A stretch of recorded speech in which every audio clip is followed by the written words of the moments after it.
¿Qué tal amigos? ¿Cómo están? Bienvenidos una vez más a su canal. Hoy les traigo una sorpresa increíble porque traigo a uno de nuestros autores favoritos, el máximo exponente de la literatura colombiana y también uno de los mayores exponentes de la literatura latinoamericana y a nivel mundial, porque ha marcado definitivamente un antes y un después en la historia al ser el mayor galardón del realismo mágico. Y no les hablo de nadie más que de nuestro buen Gabo. Traigo ante ustedes uno de los libros que más me ha gustado en la vida porque está súper entretenido y tiene características tan locochonas que hará que lo disfruten de manera increíble. El libro que les traigo es Crónica de una muerte anunciada por Gabriel García Márquez y es genial desde el título analizar el por qué es un libro tan especial, porque desde el principio te está spoileando completamente. Y si hay algo que odiamos los lectores, es que llegue alguien y te spoilee el final de un grandioso libro. Y pasa también cuando vemos una película. No falta tu tía que llega, ay, mijo, ¿te acuerdas de la película que quieres ver? Y te cuentan el final. Es algo que te destrozará la vida por completo. Pero este libro, en el título, trae el spoiler final y eso lo hace un libro increíble. Ciertamente, justo por ese aspecto, es que es un libro interesante porque entonces, si nos damos cuenta que en el título ya nos está dando el final, ¿qué es lo verdaderamente interesante de este libro? Esa es la verdadera cuestión. Pero bueno, vamos a desmenuzar poco a poco este libro.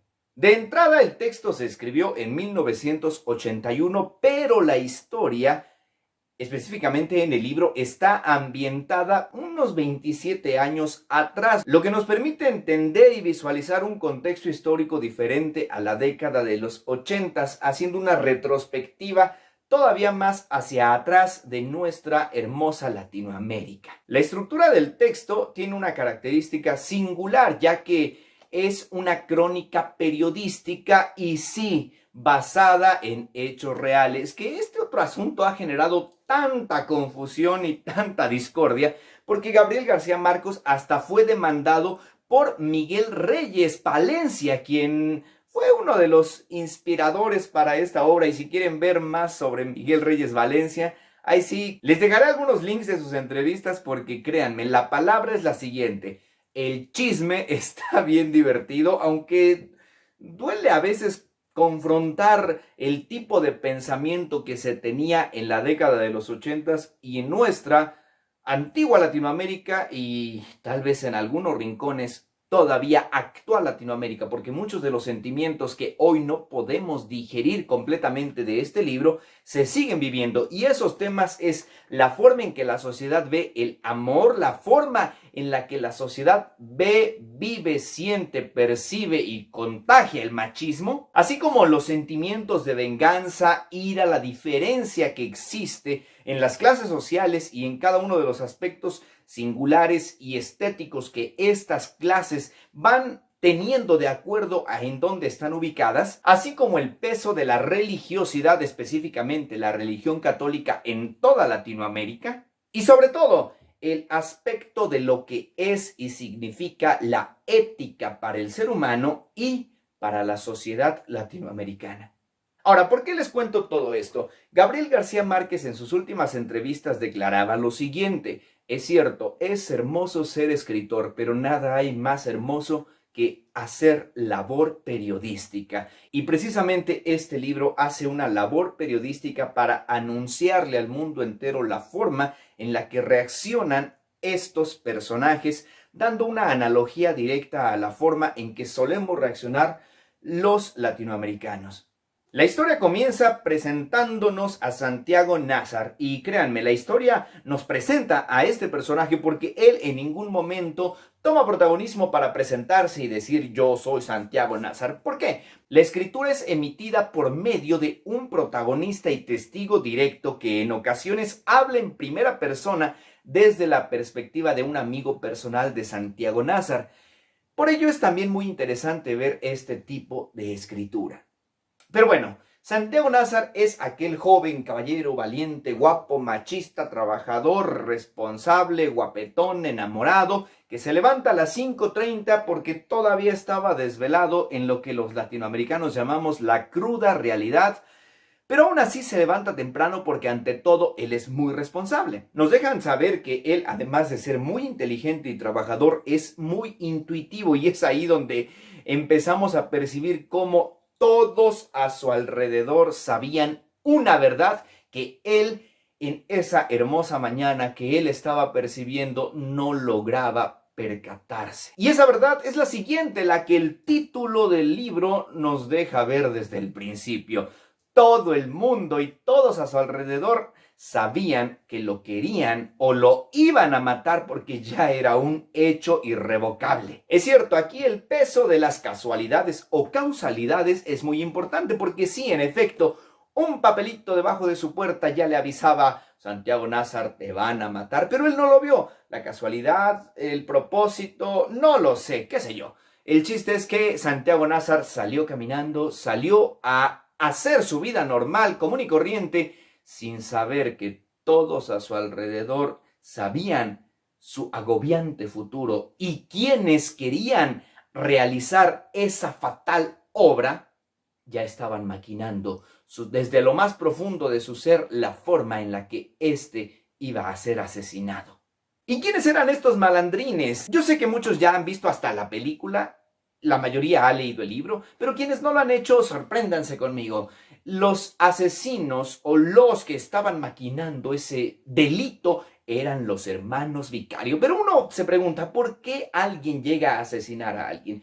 Es cierto, hay muchos asesinos a nuestro alrededor, a veces no entendemos sus razones. En otras ocasiones podemos llegar a analizar los principios, el pasado, los traumas o aquellas motivaciones que mueven a profundidad al ser humano para que éste cometa una atrocidad. Pero los hermanos Vicario, al final del libro, ellos dijeron: sí, nosotros asesinamos a Santiago Nazar y no nos arrepentimos porque nosotros defendimos el honor. ¿Y el honor de quién? Es ahí donde entramos a un terreno sumamente difícil de digerir. El honor que supuestamente defendían estos hermanos era el de Ángela Vicario, su hermana menor, pero en efecto esa es una analogía que nos permite ver cómo funcionaba en ese entonces la percepción de la sexualidad, ya que esta chica había contraído nupcias con un magnate, tal vez no millonario, pero sí de una clase social alta, ya que este tenía un muy buen trabajo.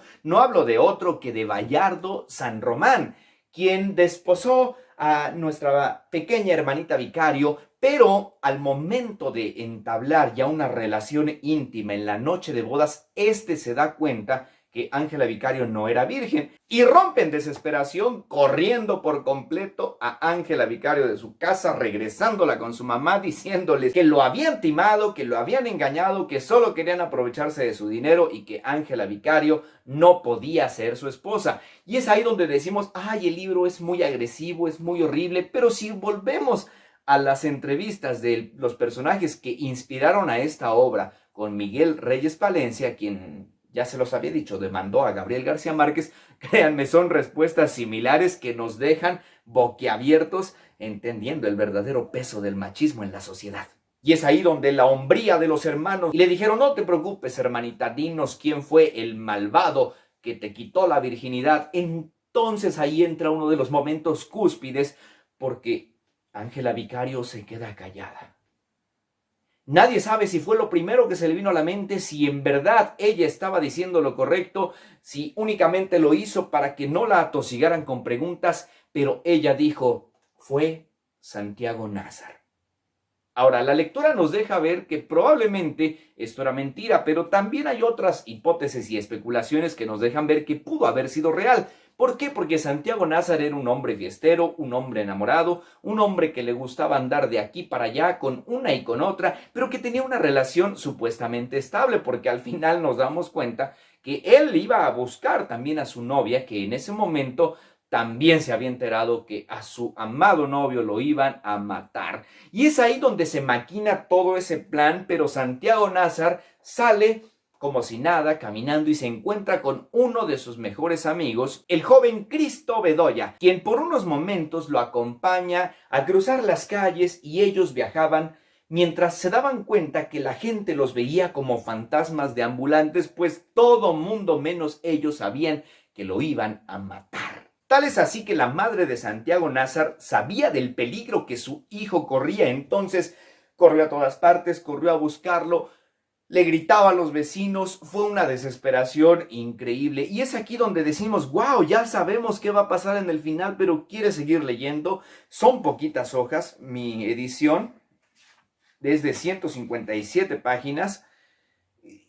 Yo lo leí en un ratito, tú también lo puedes leer en un ratito o si lo quieres leer poco a poco, no importa, pero créeme, es un librito pequeño que te dejará intrigado y que yo lo digo así, es pequeñito pero monumental. Y precisamente esa forma tan peculiar de contarte lo que va a pasar, pero que no sepas cuándo va a pasar o de qué forma va a pasar, es lo que hace a este libro lleno de realismo mágico, algo muy intrigante, interesante y sobre todo emocionante. Al final, la madre, en la búsqueda de rescatar a su hijo pródigo, escucha un grito que le dicen, ¿sabes qué? Tu hijo ya está dentro de la casa, ciérrale porque ahí vienen los gemelos Vicario a asesinarlo. Ella cierra la casa, pero cuando le gritan a este muchacho, te van a matar, él corre. Y a pesar de que a los hermanos Vicario ya les habían quitado una vez cuchillos con los que querían asesinar a nuestro protagonista, estos consiguieron otros cuchillos porque nos deja demostrado que cuando alguien quiere hacer algo,